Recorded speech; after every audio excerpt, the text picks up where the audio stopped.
Republican candidates appearing on the ballot this November united Saturday at volunteer centers like this throughout the state with one simple message: get out the vote. A piece of ground zero from 9/11 is on display in Cynthiana today. I'm Bill Doris, and I'll have that story coming up. And now with New York making gay marriage legal, the festival is more buzz than usual. Now, the fact that Jacob has made it to his 21st birthday is nothing short of remarkable, but being out here on the lake doing what his family loves to do best is something of a miracle. The images of firefighters at Ground Zero on 9/11 are forever embedded in American history. This is just an honor for our community to, as I said, memorialize that day. Today in Cynthiana, firefighters displayed an artifact in remembrance of their brothers who fell during that tragic day. When I was told that I was authorized to go after this piece, it took almost 2 years. It began with an email in 2009. Approximately 2 years ago, I received the email concerning the piece of steel, that it would be available to the fire departments if they wish to have it. And now 2 years later, it's just heart-rendering to be able to touch it. The 964-pound steel beam recovered from Ground Zero sits in Harrison County. You can almost feel the emotions that went on that day. Now, with the 10th anniversary of 9/11 almost upon us, the arrival of this piece of history is even more significant.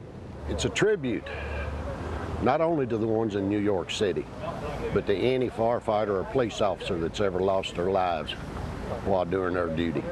In Cynthiana, Bill Doris, ABC 36, your local news source.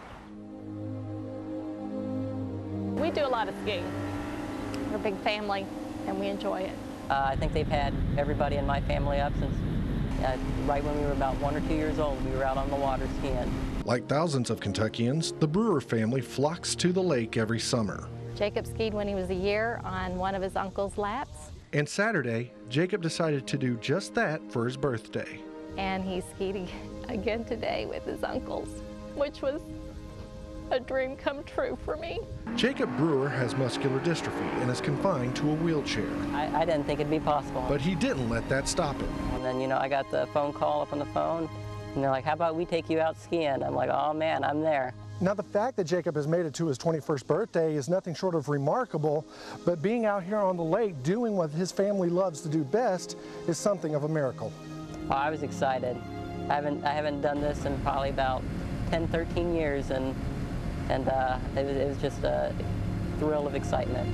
It was all made possible when Jacob's uncle called this man, David Phillips. So we try to cover every type of disability that we have.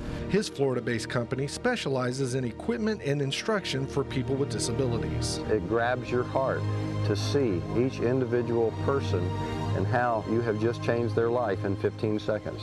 And for people living with any restrictions or disabilities in their life, Jacob has a very simple message. Have a lot of fun. I mean, you only live once, so you got to enjoy it. In Shelbyville, Bill Doris, ABC 36, your local news source.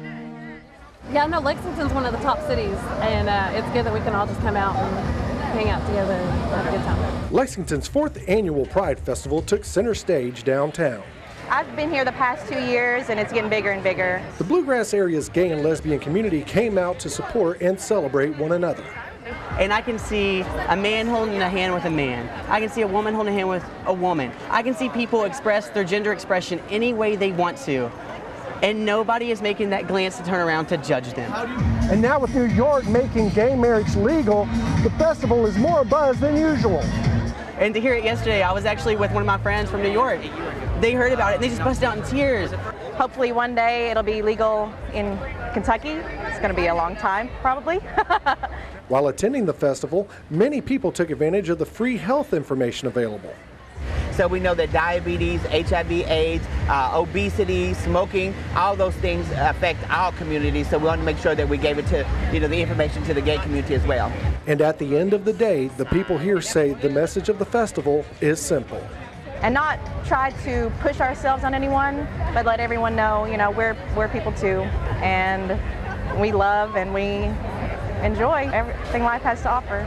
In Lexington, Bill Doris, ABC 36, your local news source. Well, this McDonald's here at Versailles Road completely unrecognizable this morning. Nearly 6 hours after this fire began, you can see the rubble still smoking. You can even see a flame in there where the restaurant once stood. Now, firefighters from Frankfort did get this call just after 11 o'clock last night. The battalion chief tells him when he got here just 3 or 4 minutes after he got the call, they saw heavy smoke coming from throughout the restaurant, then flames shooting from the back of the restaurant. Now, right now, the battalion chief does say that a heating and cooling system malfunction, that's what happened. Something wrong with that heating and cooling system inside the restaurant. That's the reason they say right now that fire began. Now, the good thing was that though there were 8 or 10 employees inside working that 24-hour shift, working on the drive-through overnight, all 8 and 10 or 10 of them did get out okay, so all of them were safe. Now, fighting this fire in the cold was difficult because one of the fire hydrants actually froze up, which delayed the whole process. And so they do say that that made things difficult overnight. And they do say this restaurant has been here for 35 years, and the sheer architecture made it hard for crews to fight this fire. Well, the design of this building is flat roof with soffits completely around the building, metal soffits. The construction underneath those soffits is wood frame construction. The biggest problem you have is actually getting the water where you really need it, and that is on the fire. Now again, this restaurant has been here for 35 years in Frankfort. The drive-through sign, really the only thing that you can see that's recognizable here this morning. The owner of the restaurant's actually worked here since he was 15 years old, so you can imagine what he's going through this morning. Again, the good thing that no one was injured. We'll have updates on this story throughout the morning. In Frankfort, Alyssa Dos Santos, ABC 36, your local news source. Horse racing has not had a Triple Crown jockey since 1978.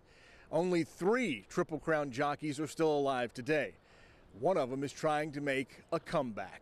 Seattle Slew opens it to 4 lengths. Jean Cruguet won the 1977 Triple Crown aboard Seattle Slew. Now, 34 years later, he's ready to get back in the saddle. My wife passed away last fall, and I know she'd be proud for me to do that. And she always say, one day you're going to do something that nobody else ever did. Inspired by his now late wife, Cruguet also wants to ride to raise money and awareness for disabled jockeys. And you have to give Jean Cruguet credit for trying to think of his fellow jockeys, particularly Ron Turcotte, who is also Secretariat's rider and has been disabled for life. But Cruguet is 72 years old. It clearly is a young man's sport, much less ride one at 72.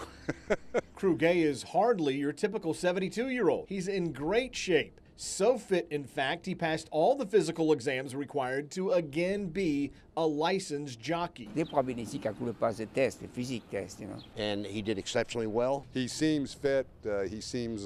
It's something that he wants to do. We're talking about it. So when can you catch Cruguet's coming out of retirement race? Well, hold your horses. This is a dangerous game. There is a great deal of instinctive reaction that any athlete has to have to what's happening around him. And we had some concerns about the safety issue. He's a very good jockey, and I'm not taking anything away from his skills. He's an excellent jockey, but it's hard for a 22-year-old. To do this. Given more time and preparation, he may be able to. The reaction of the other riders would be a very critical issue.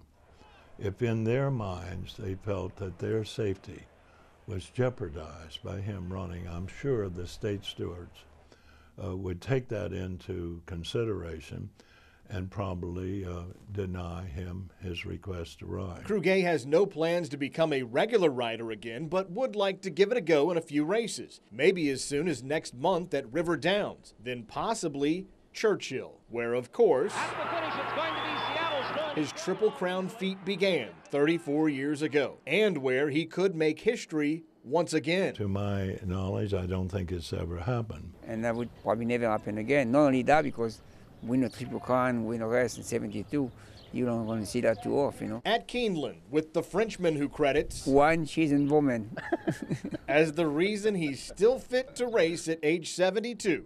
Dan Reefer, ABC 36, your local news source.